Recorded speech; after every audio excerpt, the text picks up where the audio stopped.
is here. Hi, Craig. I hope everybody's doing well. What everybody's calling these difficult times, these challenging times, these hard times, these extraordinary times.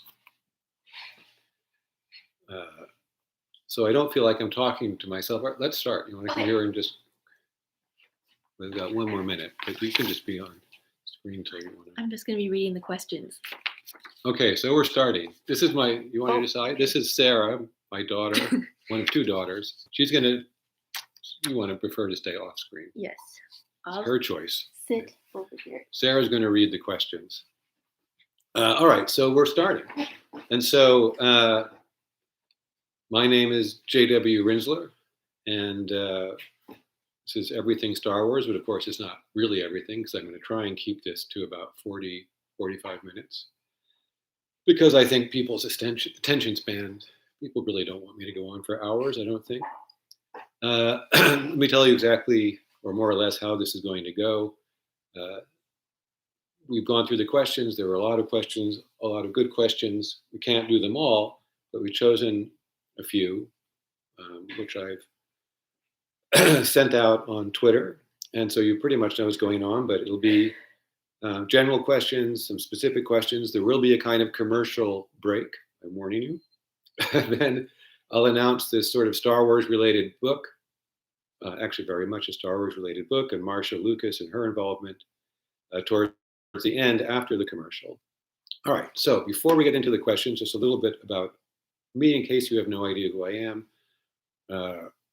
I worked at Lucasfilm from 2001 to 2016 and started at Skywalker Ranch, then went to Big Rock Ranch, and then went to the Presidio complex that George Lucas built in San Francisco. It was a great company. It was a corporation as well, but it really was a great company, and I feel it treated its employees well. When I started, they were in the middle of episode 2, making episode 2, and when I left, The Force Awakens had just come out, and they were pretty much done shooting Rogue One. I left in 2016, so that was 2001 to 2016, and then I went freelance, and I'll talk a little bit more about that later. Now, I know some people have tuned in, so to speak, to hear about my experiences at Lucasfilm as Disney, took over what they had bought. And I really can't talk too much about that because of this NDA, which I've tweeted about. I don't want my family to end up in debtor's prison. And so I want to manage expectations. I can't, I have to do weird syntax and talk about things in a kind of roundabout way. But I will talk a little bit about that. And but I just don't want people to think I can say what actually happened, because I can't still. All right, so let's see. Look at my notes. Sarah, what is the first question? Okay, the first question from Vertebrae33 is, I would love to know more about your making of the Force Awakens book. How far along was it? Okay, so yeah, thank you, Vertebrae33. And a few people asked this, asking about the Force Awakens book, the making of the Force Awakens, which was canceled. I'm not sure exactly how much of the NDA really covers this, because some of it I was freelance, some of it I was actually still there. But basically, I was planning to write that book probably as early as, 2014 or so, and was doing interviews, was then told I could not write that book because of Disney's policy about who was writing what within the company. So another writer, Mark Vaz, was hired to write it, and he did a very good job. He went to the set, and he wrote a good book. But towards the end of my time there, the people in charge, let's say, decided they wanted more of an intro and they wanted more at the end. And so I was hired to do that. And I changed around a little bit of what Mark wrote. But both of our names would have appeared on the cover. It certainly would have been a joint effort. And I went ahead and interviewed Adam Driver and Daisy Ridley and John Boyega and others. And I didn't have a great feeling about it because having already worked with Disney for a couple of years, I felt like they were hiring me to write a book that they didn't want to have, which is a strange feeling. I just didn't think it would ever see the light of day, but I was being paid, so I did my best. But there was nothing revelatory. There was nothing controversial in the book. All I was doing was writing the story of the movie, which everybody knows what happened. And so I turned it in, and the first feedback was very positive from people within the company. And then I got word that it was canceled, which was not a surprise at all. But I was never given a reason. I was not given an official reason. And the only thing I can do is speculate, which is that it was canceled because it was probably a control issue. It's just a guess on my part. People don't like things that they may feel like they're out of control. I know people who work in Hollywood have confirmed, and I've experienced this a lot, is about control. And when the whole chronology was just sort of spelled out, it looked like a production that had a lot of problems. But big surprise, what big Hollywood movie doesn't have a lot of problems? But some people are okay with having those problems kind of spelled out, and others are not so okay with it. And obviously, but maybe there was something else. Who knows? I don't know the whole reason. But that's my speculation. And whether the book will ever appear, I really doubt it. Unlikely. Let's see, did I cover everything? Yeah. Second question? Okay, Sarah, next question. All right, second question from Dotzer is asking, what was the main thing you wanted to show us in your deleted blog, which was covering the changes when Disney came into Star Wars?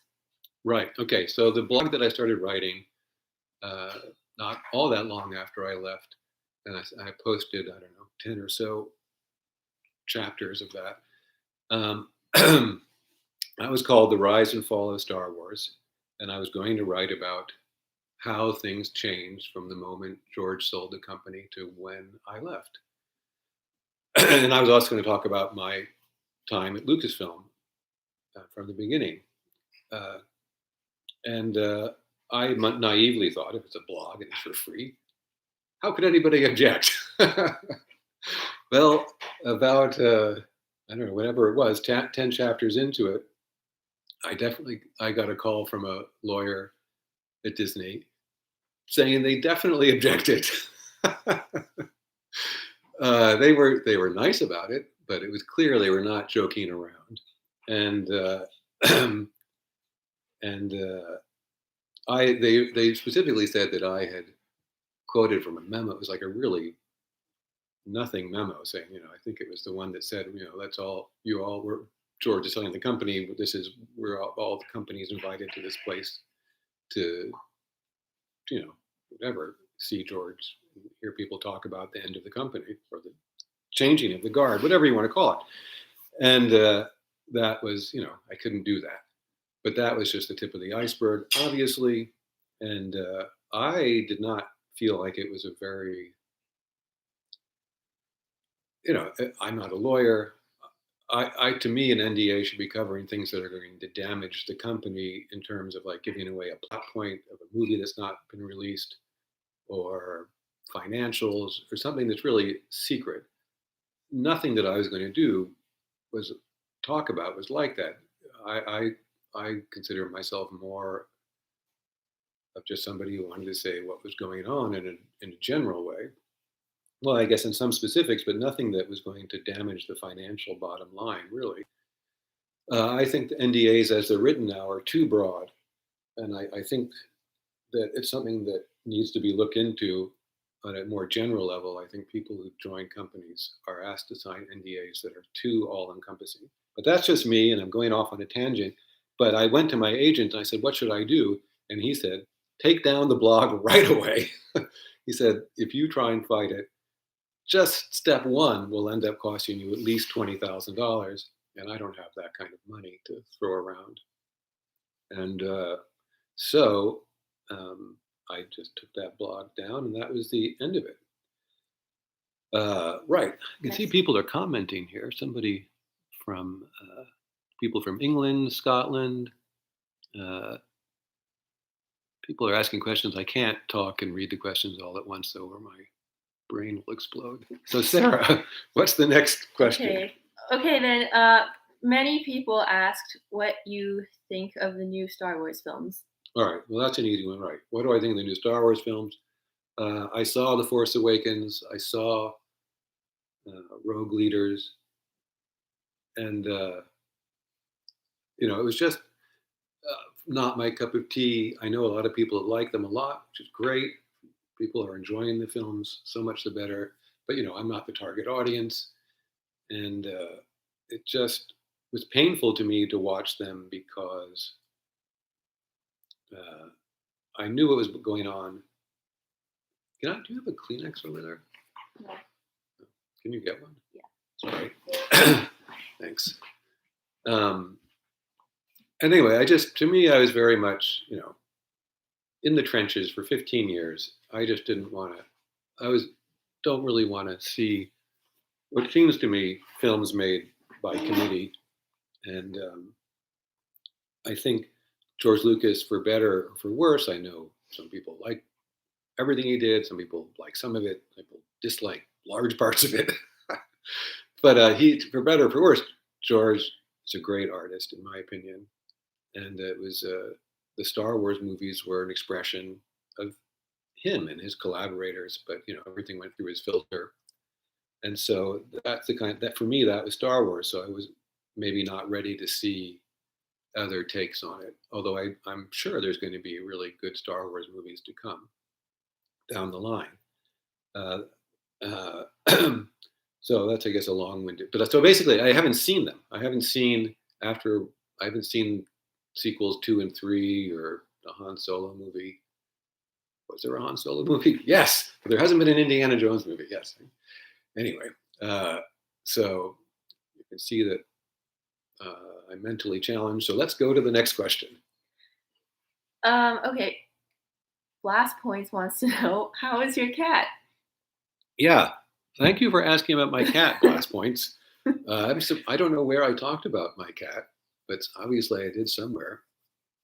And we used to have 4 cats, but I had one particular cat named Stinky. It was a great little gray, sort of slightly Siamese cat, but basically a mutt cat.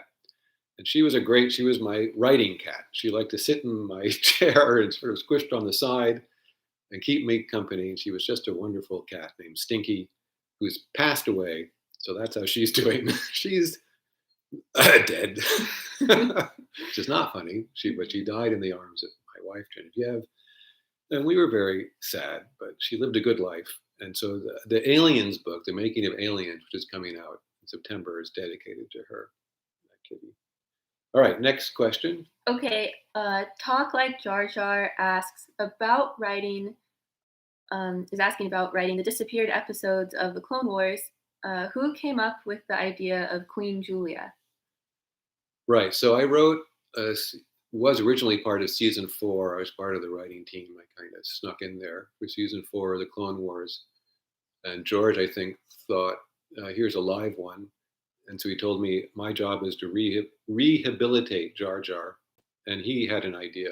So he came up with the idea of a love interest for Jar Jar, who would be a queen. I named her Queen Julia. That stuck. But that's about all that stuck of my 2 scripts. There was very little left by the time they got broadcast in season 6. I think the planet Bardota, I named after Bridget Bardot. But that's about it.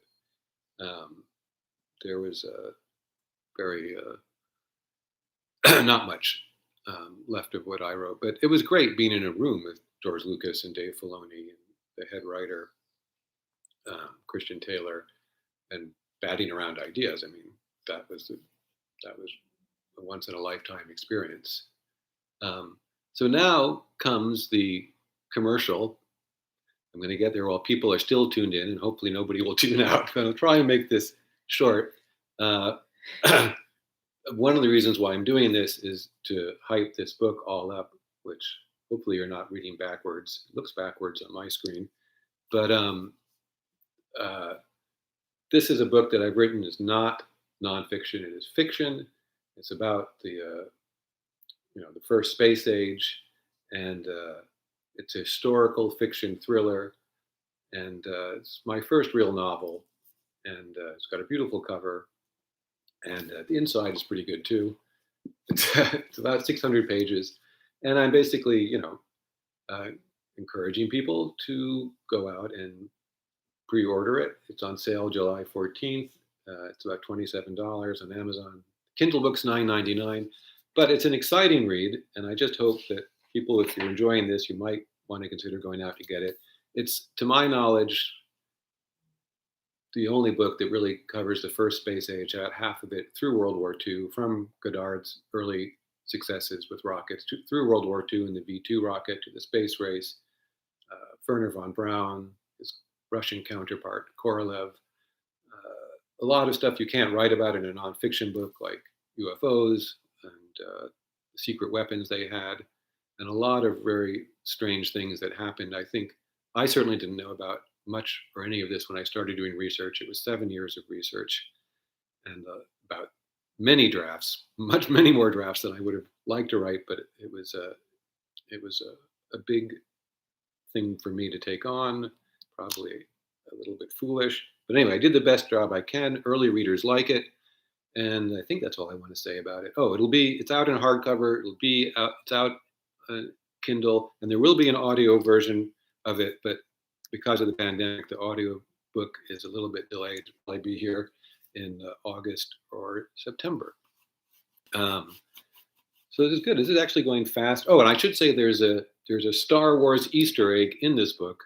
It is related. There is a teeny bit of this book that's related to Star Wars, but you have to get it and read it to find that little Easter egg. But I think it will actually be kind of interesting to Star Wars fans and other folks.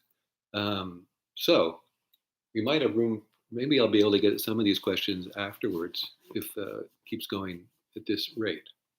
What's the next question, Sarah? Okay, from Sadiq. Is Lucasfilm unique in keeping and maintaining an extensive archive, without which your style of books would be PR fluff at best? Okay, so this is a question about the archives. Yes, as a nonfiction writer, and this is true for, I suppose, everybody, you're only as good as your information and your access. And because I was working at Lucasfilm, I knew where the archives were, and I had access, and I had the time. And the credit goes to George for keeping a lot of this stuff, and to the archivists and the librarians at Skywalker Ranch, and licensing and marketing, and the film archives, and the production archives, and of course the art archives, where all the beautiful Ralph McQuarrie stuff and Joe Johnston stuff is kept, and the Nilo Rodis Romero artwork. I mean, just amazing, amazing things. The Ark of the Covenant. So yes, and all the interviews that were done. I couldn't have done any of these books without that stuff, and that's true for the books I've been doing with Fox, The Making of Alien, Making of Planet of the Apes, the Arthur Jacobs papers at Loyola were invaluable. So yeah, I'm only as good to a certain extent as the information I'm able to use. But then, of course, you do get into storytelling and how to use that information. And just to hype again, a lot of the same principles that go into making a book go into a novel, which is, telling a good story. Even in a nonfiction book, George Lucas,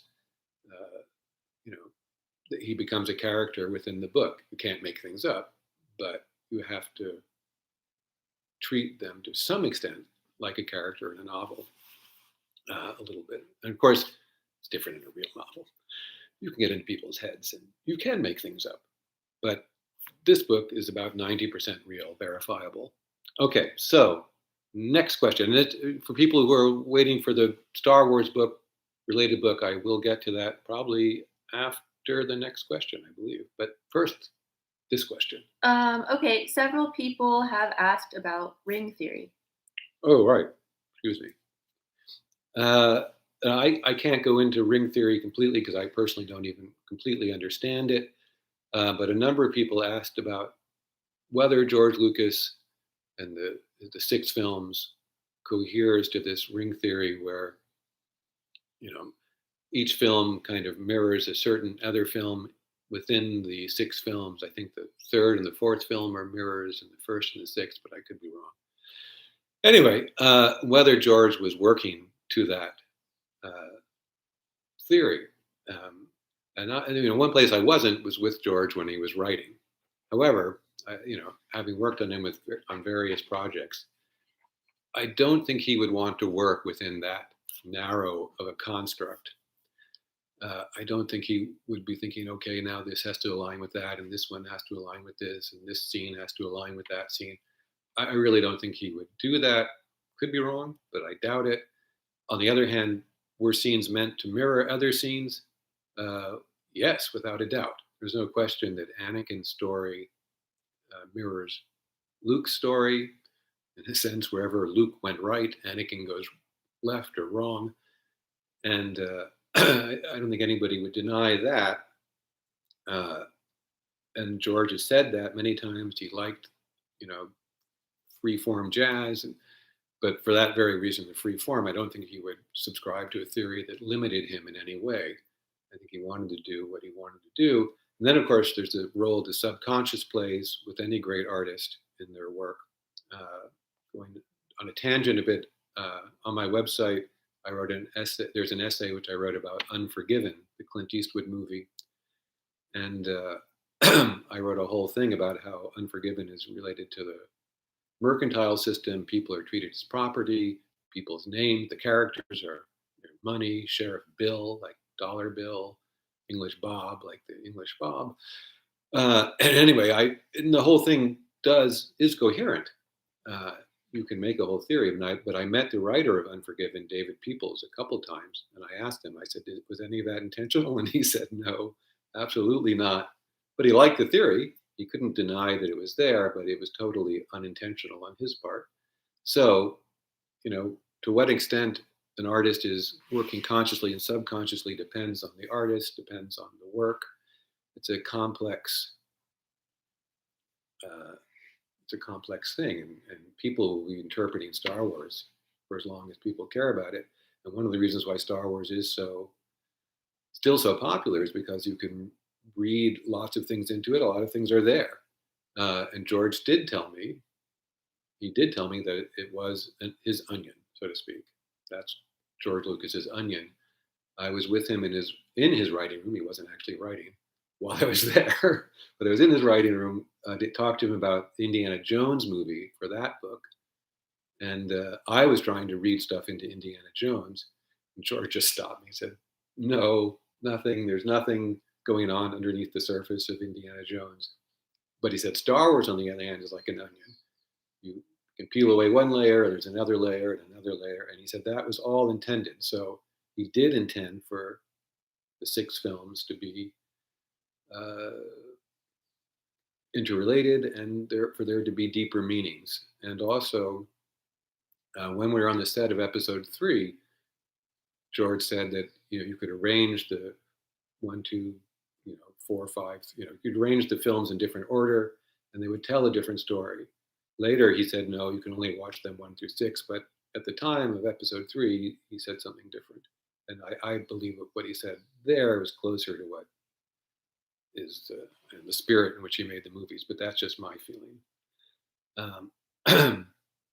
All right, well, we're definitely going faster than I thought we would. Maybe I'll just randomly take one of these questions here. Well, no, I shouldn't do that. I'll do that afterwards. People are still tuning in. It looks like the number of people is going up, which is kind of nerve-wracking, but I guess good. All right, so now let's get into the next question. Okay. So many people asked if you would write a book about any of the following: Blade Runner, Tron, Superman, The Thing, etc. Or also wanted to know, would you write a new Star Wars book in the next few years? All right, so the question is, why or would I consider writing a book about Blade Runner, Tron, Superman, Batman? I've been asked, the thing a few times, and the answer is, yeah, I would be happy to write a number of those films, particularly Superman. I think Paul Salmon's book on Blade Runner already did that. Um, but Superman, definitely, Batman. I would love to write a book about North by Northwest. But the thing is, I don't actually get to decide what book I get to write about.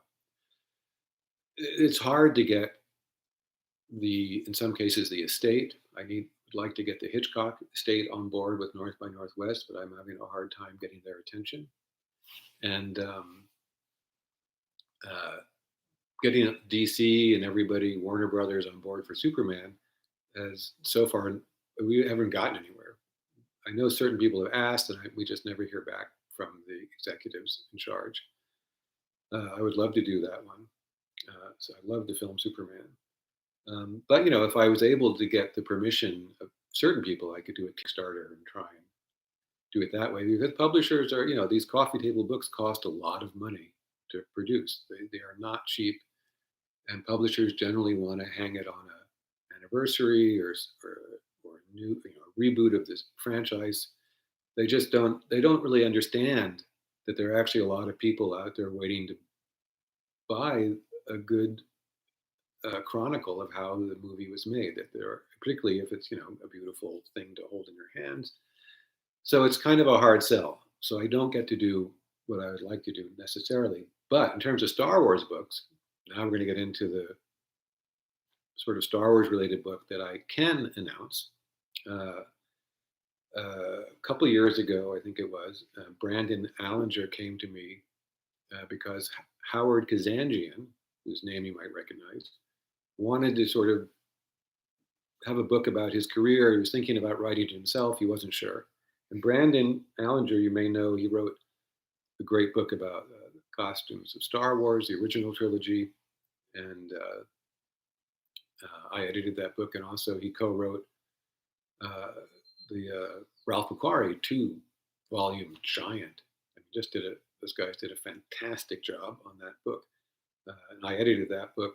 So we have and Brandon helped me on the Return of the Jedi book, doing research, particularly Howard Kazanjian's archives. So it all kind of came together. He said he wondered whether I would write basically a book about Howard Kazanjian's career, and I said yes. And so I went down to the LA area, and I already met Howard a couple times, but we spent about 3 days, more or less, maybe 4 days altogether, talking, or Howard basically telling us about his career, Howard Kazanjian. So, who is Howard Kazanjian? If you don't know, he was at USC, the famous few years where it seems like many many of the brightest lights of that generation, future filmmakers, were at USC, including George Lucas, and Howard and George became friends while they were at USC. And afterwards, Howard Kazanjian became a first assistant director at a very young age, and had unbelievable experiences on movies like Cool Hand Luke and The Wild Bunch, working with the very wild Sam Peckinpah, and then working with Alfred Hitchcock on Alfred Hitchcock's last film, and Hitchcock mentored him. So hearing about all of these things as a person who loves cinema, this was fascinating. And Howard also had pictures were great, although this is not going to be an illustrated book. There'll be a few pictures, but it'll be more like a text-driven book. So all that was very interesting. But then, of course, we talked about Howard's involvement with Lucasfilm. Uh, he and George were always in touch, and George was asking Howard Kazanjian often, or not often, but for each film, to be the first AD on THX, American Graffiti, Star Wars. And each time it wasn't possible for Kazanjian to do it for one reason or another, which is delved into in the book. But before Star Wars was released, Howard agreed to join Lucasfilm basically as the head of production for the non-Star Wars films, starting with more American Graffiti. And but as things turned out, he ended up basically producing the end of The Empire Strikes Back and Return of the Jedi, and then also, of course, Raiders of the Lost Ark. So hearing how that all went down was interesting because, again, it's related to the books I'd already written, and doesn't contradict anything, but amplifies it. And but also during his time there and before, Howard and his wife became very good friends with George and Marsha Lucas. So this is where Marsha Lucas comes into this picture. And Howard thought it would be great if I interviewed Marsha Lucas for his book. And so I'd been wanting to talk to Marsha Lucas for a while, but she really doesn't do interviews. Recently, was briefly on stage with Ben Burt, and she showed up at a ILM's big anniversary party where she was kind of celebrated because people really loved and love Marsha. She was, some people have called her the heart of Star Wars. She doesn't say that's exactly right, but there's obviously a lot of love for her. But she doesn't do interviews. But because Howard asked her, I was able to go down to San Francisco while she was in the city and spend an afternoon talking to her, and it was very fun. It was really an amazing experience. She is a very fun person to talk with. And I had been kind of storing up questions. When you write a book, you store up questions for certain people as you're doing the research. And so I had about, in a way, 10 or 15 years worth of questions to ask Marsha Lucas. And I couldn't get to all of them. But we talked for something like 4 hours. And not everything was pertinent to the book. Some of it was private. But she was very candid, and I don't want to spoil the book or anything, the Howard Kazanjian book, but she did talk about the early days at Lucasfilm. She talked about editing, her work as an editor on the first Star Wars, where she was really in charge of George was in charge, but she was kind of organizing and editing, hands-on the final attack on the Death Star and all the work and the sort of trials and tribulations that went into that. And so that's in the book. She was very funny. Also, there were some good stories. She talked about the kind of, I guess, the sort of the what they wanted to create at Skywalker Ranch in terms of the employees, and how they wanted to treat people well. And even though, sorry, there's I don't want you guys to see the fly buzzing around. Anyway, it was just great, and she really had a wonderful spirit, and you can see why in the beginning she and George were like this, they were like, power couple isn't the right word. They were just a very charismatic couple, and people wanted to work for them and do their best for them, and that never, I don't think, ever stopped. The same was true for George afterwards. But anyway, she had nice things to say about George Lucas, and she talked to me about the prequels a little bit, and also about the new Star Wars films, which she had seen up to that point. I think she'd seen them all, and had interesting things to say, and it's all in the book. And so we don't have yet a landing page for the book. It will come out in a kind of deluxe version, where it's being published by Cameron Books, the same publisher that did the Rick Baker book I did recently, Rick Baker Metamorphosis, and they designed the Alien book and the Aliens book. And it's going to be a very nice book, and early readers that we've had, test readers, like it. So anyway, I'll have more about that on the Twitter account pretty soon. And I interviewed a couple other people for the book, a few other people, Randall Kleiser, who was George Lucas's roommate at USC, Ben Burt, my old boss, Lucy Wilson, Jane Bay, et cetera, et cetera. So I don't have any more questions, No, right? that's it.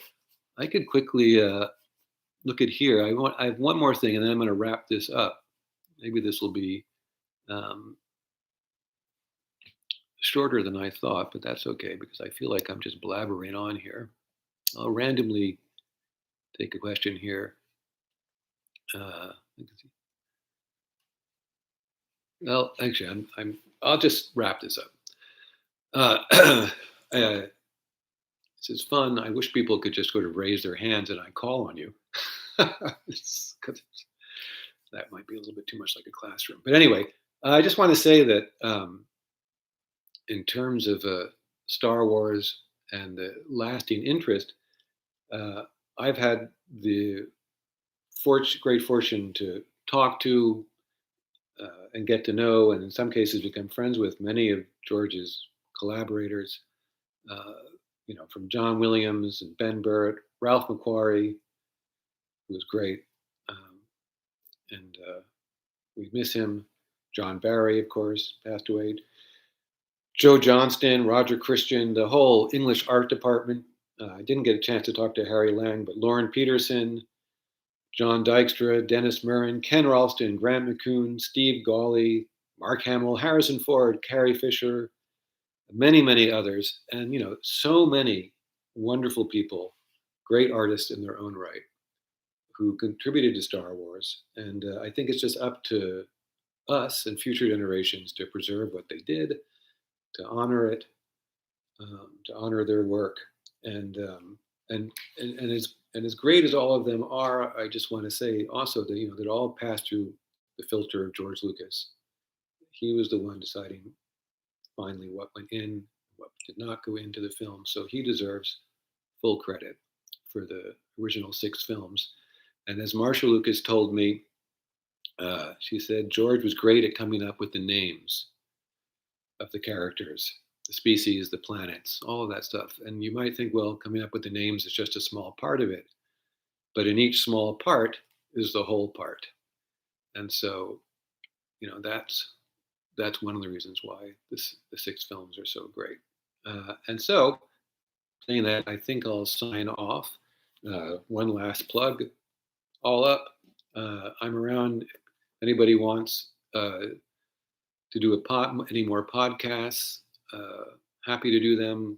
If anybody reviews books for a living, I'd be happy to send them a review copy, or the publisher can.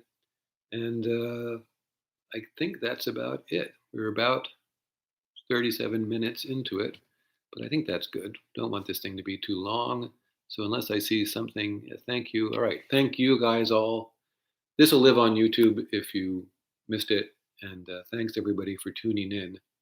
I'm sorry I couldn't do more, but that's it. Bye-bye.